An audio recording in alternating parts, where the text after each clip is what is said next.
Now that we've built the server and we've tested it with Telnet, we can now work on the client. So I'm going to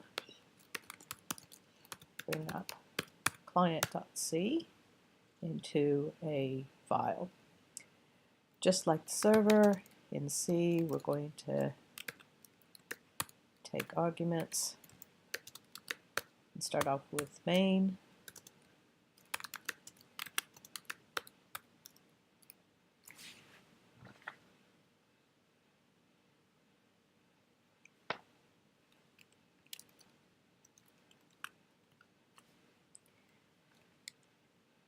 And with the client,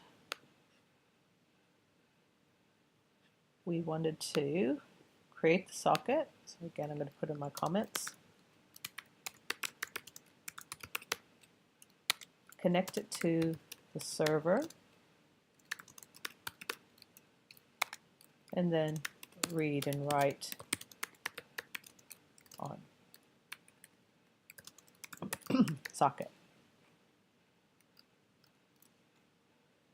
And then when we're finished, we want to close our socket.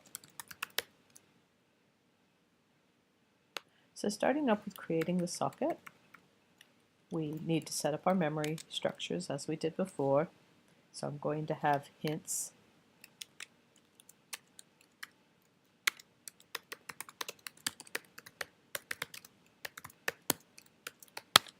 And I'm going to have my server address.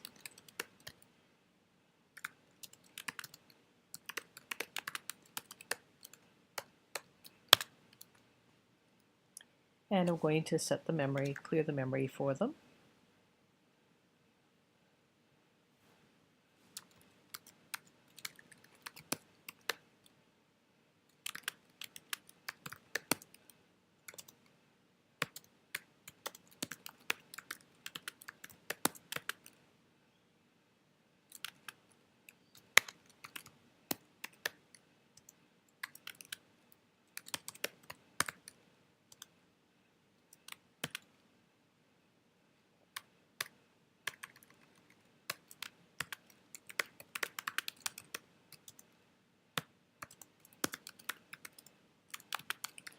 So I'm setting all of the memory spaces values to 0 for those two. That makes it so I don't accidentally read a value that shouldn't be actually used. Now I set my hints. This is just like in the server.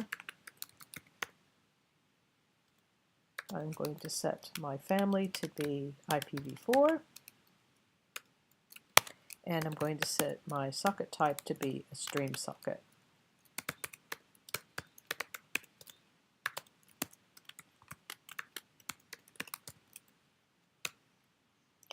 Unlike the server, we're not going to set the passive flag. The passive flag would set our address to wherever the client is running, and clearly that's not who we want to connect to. The client doesn't want to connect to its own computer, it wants to connect to the server. So we are going to use getAddressInfo, but let's have a look again.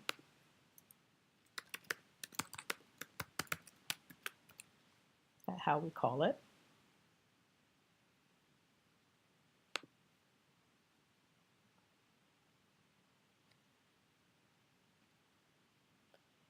And we see that it takes the node and the service. And if we look at the node,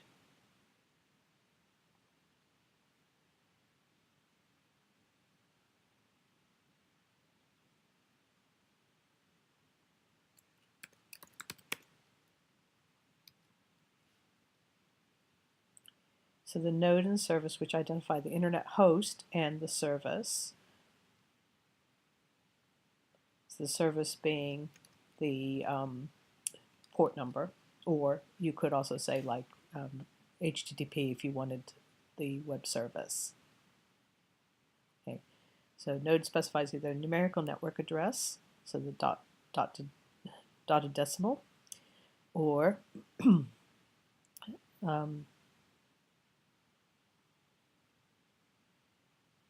or a host name. So you could have like www.google.com and so on. Okay. The service would be a string containing the port number, or it can be one of the services that's listed there.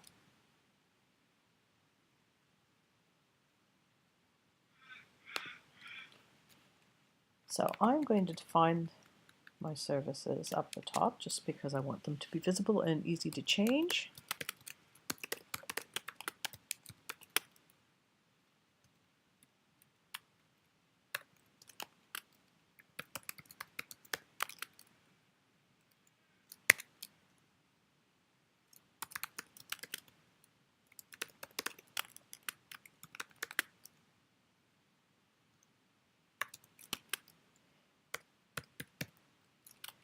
And again, I can choose whatever port number I want. It's above 1024.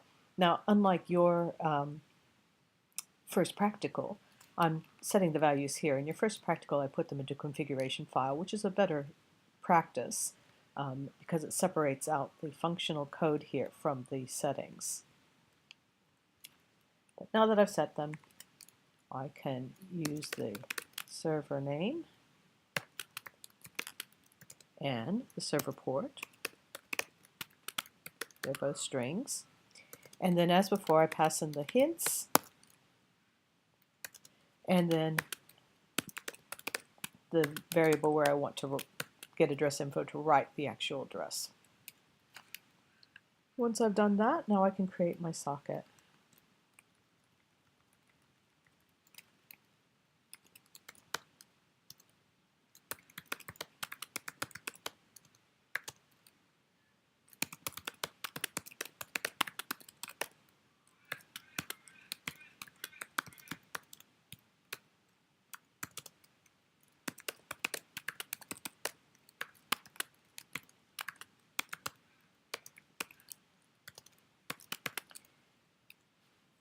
And as before, actually before I go off this one, I'm going to grab these includes that I need. Remember, everything that we use, we have to make sure we have the proper include files.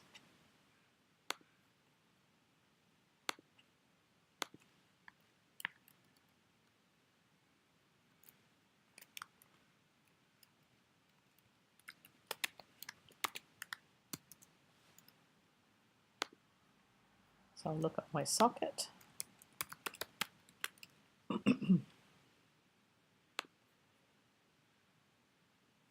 So I've got types and sockets, so that's all right. Got those there. It takes the domain. Okay. So remember again, the family tells us what type of socket it's going to be. Okay. And then the socket type tells us whether it's going to be a stream or so on. And we fill those information out in the get address info that they're currently stored in server address. And if we go back and have a look at that one, again, here's our address info structure, and we can see that AI family contains the family and sock type contains the sock type. And it has a protocol there as well if you have it. And again, because we don't have separate sock stream protocols in IPv4, we can set the protocol type to 0. So now we have our socket. So the next step is to connect it to the server.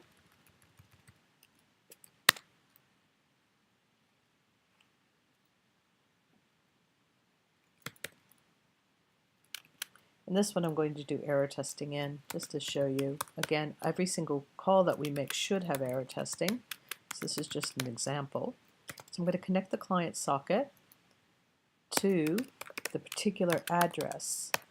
So remember, in the server we used bind. That attaches that socket to the address we specified on the server, which in the server's case would be the server's address. In this case, we're connecting, and we want to connect to not our own address, not the client's address, but the server's address. As here we've filled out the server's information, not the client's information. And that's who we're going to be connecting to. So we take the address and the length of the address.